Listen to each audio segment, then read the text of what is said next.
On the day of our honeymoon departure, he unexpectedly handed me divorce papers. "I'm taking my whole family with me. If you don't like it, we'll get divorced," he stated bluntly. "Fine, but I'm still single, you know?" I screamed in my mind as he stood there dumbfounded. "Take that." My name is Emma, I'm 35 years old, and I work at a real estate company. I find my work fulfilling, and I've been lucky to have supportive colleagues. However, my personal life lacks any particular hobbies, and I've never had a boyfriend. Secretly, I felt anxious. My friends were all getting married, one after another, reaching their peak at 30. There were only a few of us who were still single. My juniors also left the company one after another, and each time it felt like a stab in the chest. That's when I met Brian through a friend's introduction. He was 2 years younger and had a smile that tickled my maternal instincts. He spoke few words but always listened to my opinions when making decisions. He always prioritized my thoughts. Never having any experience with men before, I quickly fell for Brian's personality. Our relationship developed smoothly. When I mentioned marriage, he responded, "Then let's get married." When it came to marriage, a dozen decisions had to be made: the wedding ceremony, honeymoon, and a new home to live together. It was a once-in-a-lifetime major event, so I wanted to make decisions together. But no matter what we decided, he would always listen to my opinion, never expressing his own, just agreeing with me. Brian's personality felt a bit unreliable, and I started to feel dissatisfied with him. There was another thing that troubled me: my relationship with my mother-in-law. She was completely different from Brian's easygoing nature. She didn't listen to my opinions and immediately imposed her own ideas. "Emma, when you get married, of course, you'll quit your job and focus on taking care of the house, right? At your age, if you don't hurry, you won't be able to have children. Brian is working hard, so as a woman, you should focus on the family.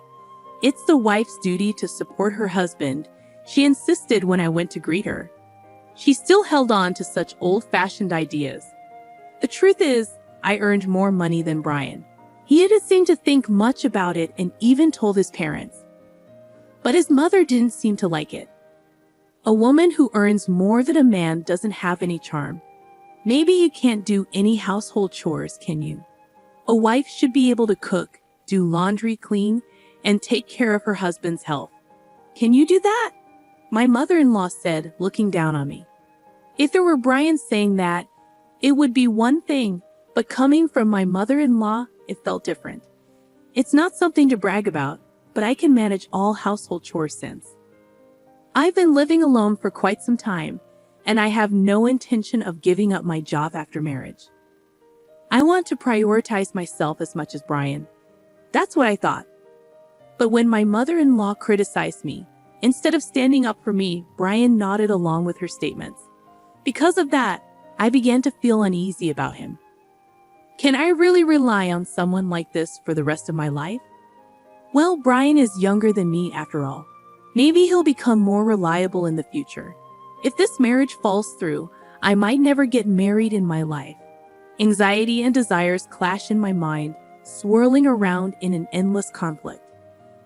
However, time doesn't wait, even if I'm troubled. There are so many things I need to decide for the wedding: the destination for the honeymoon, applying for time off from work, and so on. The to-do list keeps piling up. With a sense of unease, I spend busy days preparing for both work and marriage. One day, I consulted Brian.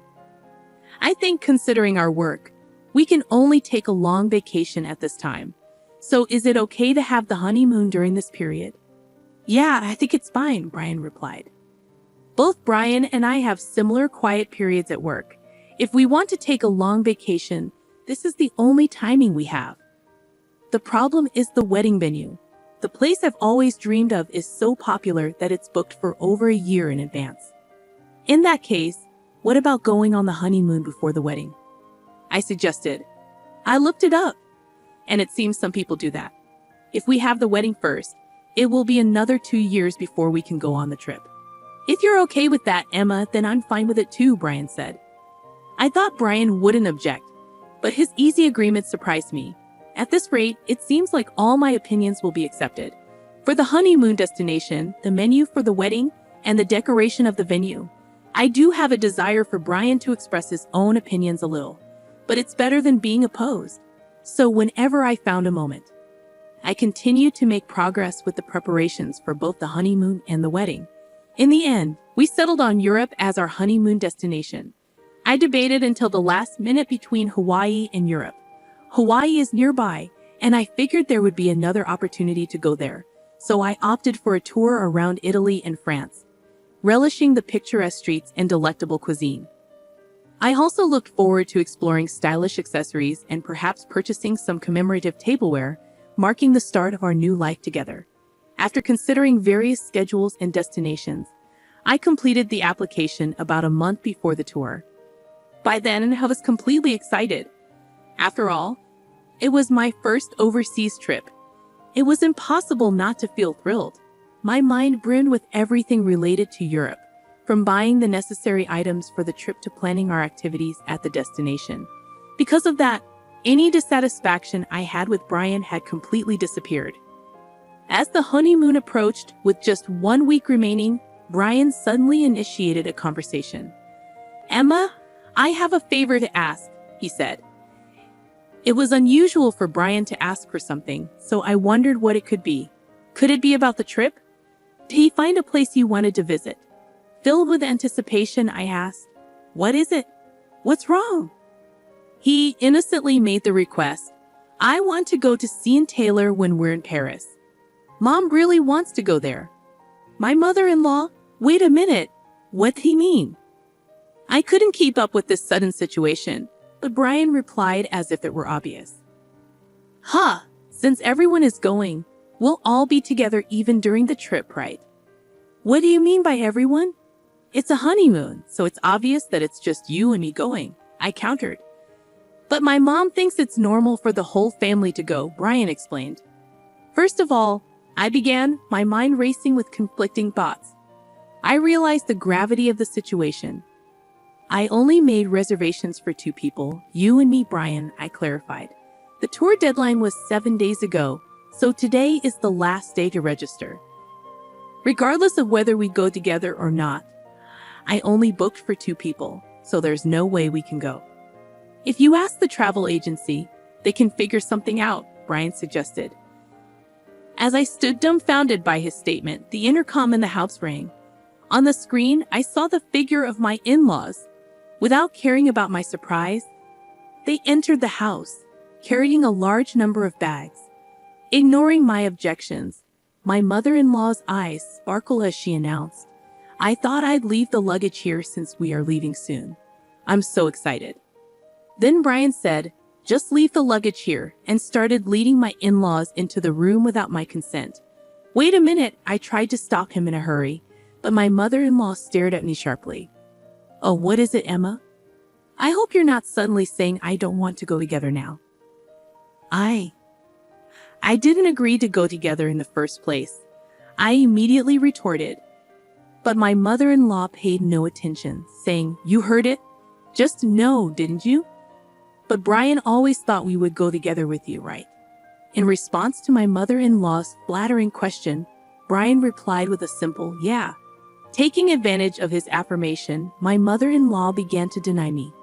"It's normal for the husband's parents to go on the honeymoon. Don't you have such common sense?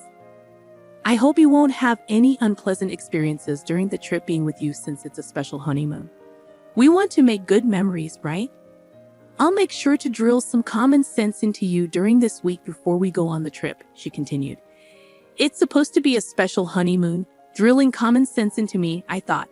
It felt like everything was being ruined. I clearly felt my blood boiling. "Mother-in-law, this is a honeymoon, you know. Normally, it's supposed to be just the husband and wife going, right?" I stood my ground, realizing that if I continued to listen to my mother-in-law's side, it would jeopardize the future I desired. I was determined to avoid that at all costs. However, my mother-in-law stubbornly refused to compromise. Not only that, but she also began to deny me. "The husband's parents are supposed to go on the honeymoon together. It's just common sense. I can't believe you dislike being with us. I thought we would become a family, but our common sense is different. You don't like me, and nothing seems to match. How sad, she said, lowering her eyebrows in an artificial manner. The end of her words, how sad, contained an underlying smirk. I was convinced that she was deliberately trying to trap me. That's how certain I was. Even Brian, without questioning, began to blame me based on my mother-in-law's words. Emma, what the hell? They're my parents. It's okay to go on a honeymoon together, isn't it? It's impossible. We've already made reservations for 2 people. Besides, I've never heard of families accompanying a honeymoon trip, I declared. Brian shouted angrily, as if picking a fight. I never thought you hated my parents so much, Emma. That's it. Just leave for today. He looked at me as if he couldn't believe what he was seeing. As Brian spoke, a wicked smile formed on my mother-in-law's face. Why does he always take his mother's side without listening to his spouse's opinion? Especially at a time like this, I wanted him to support my views. Before I could even react to his words, I found myself pushed out to the entrance. Just before the door closed, I caught a glimpse of my mother-in-law's smug expression. I was left outside, unable to do anything but stand there. Why am I being treated like the bad guy? Why does everything have to be ruined, including this precious trip? Frustration and sadness overwhelmed me, and tears began to flow. A few hours later, I received a message from Brian. I want you to see if it's still possible for them to join the tour. If not, we'll cancel this trip and apply for a tour where all 4 of us can go. Please think rationally. If you reconsider, we can figure it out properly. I didn't think I was in the wrong, so I had no reason to apologize or respond. Brian must have been angry too because there was no contact after that message. Time passed, and the day of our honeymoon departure finally arrived. I couldn't imagine enjoying it in my current state, but we had been preparing for this honeymoon for a month. I couldn't refuse. As I prepared to leave the house with a heavy heart, the intercom rang. Brian had come to pick me up. We hadn't seen each other since that incident, so I didn't know what kind of face to put on. The fact that he came to pick me up meant that he still intended to go on the trip. But he didn't have a single suitcase with him. Instead, he handed me divorce papers. After hurting my parents, you still intended to go on this trip, didn't you? I'm taking my entire family on this honeymoon. If you don't like it, let's get a divorce. My mom said it would be better that way, he said, thrusting the divorce papers in front of me. In that moment, I finally realized what kind of person he was. I thought he would listen to my opinions and prioritize me, that he was kind. But that wasn't the case. This man was just someone without his own opinions, and he prioritized his family over me. That's Brian. As I came to that realization, I felt my feelings for him cooling down. Even if I were to marry him, I couldn't see myself overcoming the many challenges that awaited us in the future and becoming a family with that mother-in-law. It was an impossible scenario. Determined, I pointed at the divorce papers in front of me and said, "Sure, but I'm still single, you know, huh?" Brian exclaimed, clearly surprised by my words. Single? What do you mean? Weren't you listening? We talked about going on the honeymoon but delaying the registration until the day of the ceremony. I made sure to get your permission, Brian. You know, you didn't forget, did you? The marriage certificate is still in the drawer, and you even said, if you are fine with it, Emma, then I'm fine too. That's right. Divorce or not, we're not even married yet. There's no problem with going on the honeymoon with my maiden name. Perhaps you remembered my words, I said as Brian's expression suddenly changed, but immediately he turned red and raised his voice in frustration. Are you out of your mind to give up on marriage just because of a honeymoon? Get a grip, Brian exclaimed, matching my intensity with his own strong voice. This is the result of me being rational. I've been so desperate to get married that I couldn't see reality clearly. I don't think I can be happy marrying someone who doesn't listen to the opinions of their future spouse and doesn't support them. I'd rather stay single for life. Thanks for making me think that way. Haste makes waste. I keenly felt that this saying was true. Hey, Emma, let's calm down and start over from scratch. Okay, he pleaded. He looked like he was about to cry, his voice trembling. But I wouldn't be fooled anymore. I would break free from this guy.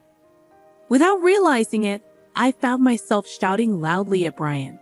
If you're so desperate for a family trip, why don't you go with your family of 3? But in return, you'll have to plan everything from the tour reservations to the itinerary all by yourself. After always relying on others, it's about time you experience the difficulty yourself. If you think you can handle it, go ahead, you indecisive man. I pulled out the marriage certificate from the drawer and tore it to shreds in front of Brian. In response to the sudden turn of events, his mouth was left hanging open. Overwhelmed by my determination, Brian was completely taken aback. Well, do you understand how serious? Now I refuse to have a future that's pitch black.